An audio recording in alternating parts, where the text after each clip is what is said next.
हमारे साथ इस वक्त जैनेंद्र भी कनेक्ट हो गए हैं और उनके साथ कांग्रेस नेता पवन खेड़ा मौजूद हैं। जैनेंद्र, बिल्कुल बेहद गंभीर घटना सामने आई है। पश्चिम बंगाल के दार्जिलिंग में एक बड़ा रेल हादसा हुआ है और इस पर क्या कहना है मुख्य विपक्षी दल कांग्रेस का। पवन खेड़ा जी मेरे साथ हैं। सर, अब तक 5 लोगों की जान गई है, 25-30 लोग घायल बताए जा रहे हैं और वही सवाल कि आखिर ये रेल दुर्घटनाएं रुकने का नाम क्यों नहीं ले रही। बहुत हृदय विदारक घटना है।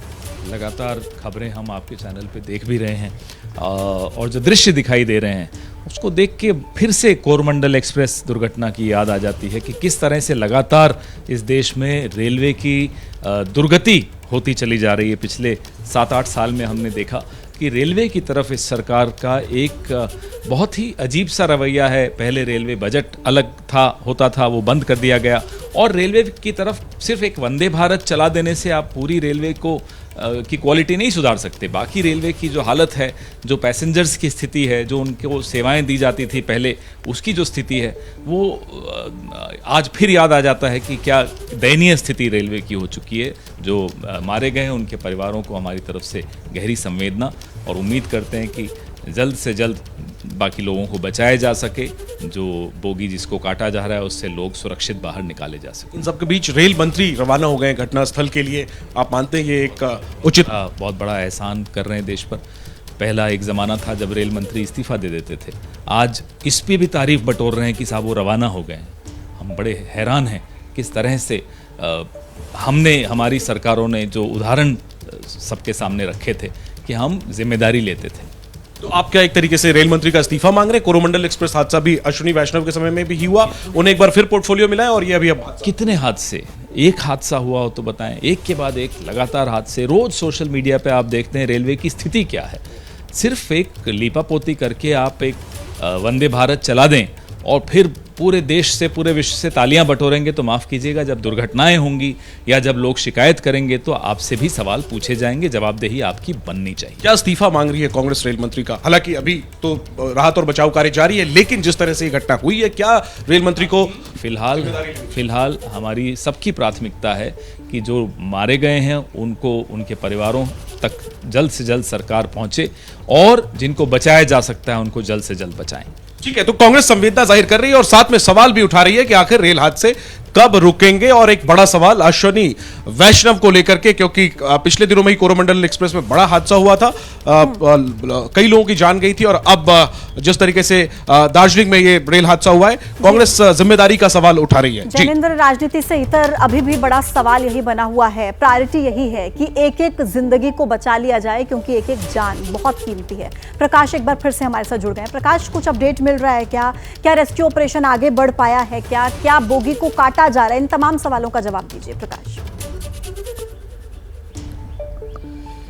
देखिए, रेस्क्यू ऑपरेशन शुरू हो गया है। गैस कटर से उस बोगी को काटने की कोशिश हो रही है, लेकिन कितना वक्त लगेगा ये अभी सटीक तौर पर अधिकारी नहीं बता पा रहे। आपको याद होगा सुबह 9 बजे जब पहली तस्वीर हमने अपने दर्शकों को दिखाई थी, तभी हमें डर था, आशंका जताए थे हम लोगों ने कि घायलों की संख्या बढ़ सकती है। इस वक्त पुष्टि हो चुकी है कि 5 लोगों की मौत हुई है, 25 से 30 घायल हैं। लेकिन आप सोचिए उस डिब्बे के अंदर जो घायल पड़े हैं या घायल हैं, जिनको अब तक 2 से ढाई घंटे हो गए मेडिकल असिस्टेंस भी नहीं मिल पाया है। उनको जरूरत थी कि घटना के तुरंत बाद अस्पताल पहुंचाया जाए, लेकिन 2.5 घंटे गुजर जाने के बाद भी वो दर्द से तड़प रहे होंगे। भीतर प्रवेश नहीं कर पाए हैं एनडीआरएफ के जो जवान हैं या एनडीआरएफ की जो टीम है, और कोशिश जरूर जारी है। उनकी कोशिश है कि तुरंत गैस कटर से बोगी को काट के भीतर प्रवेश करें, लेकिन हालात इतने बुरे हैं। माचिस के डिब्बे की तरह आप देख सकते हैं तस्वीरों में कि उस जो डब्बे का हाल है जो पटरे से उतर गया है, एकदम माचिस की तीर की तरह पिचक गया है, एकदम पर चक्कर उड़ गए हैं। तो आप समझ सकते हैं कि हालात इतने बुरे हैं, डराने वाले हैं। सुबह से ही हम इस बात को कह रहे थे कि दर्दनाक हादसा है और आने वाला समय जो है और भी कुछ दुखद समाचार ला सकता है, जब एनडीआरएफ के जवान या रेस्क्यू ऑपरेशन टीम में जो लोग लगे हैं वो भीतर प्रवेश करेंगे।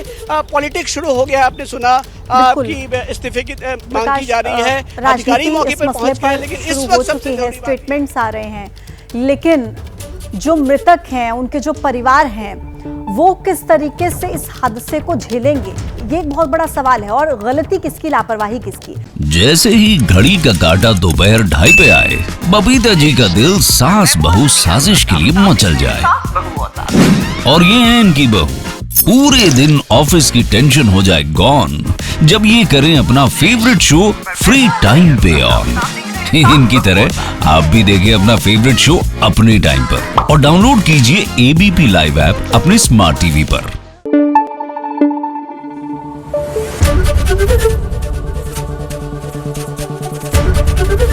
एबीपी न्यूज आपको रखे आगे।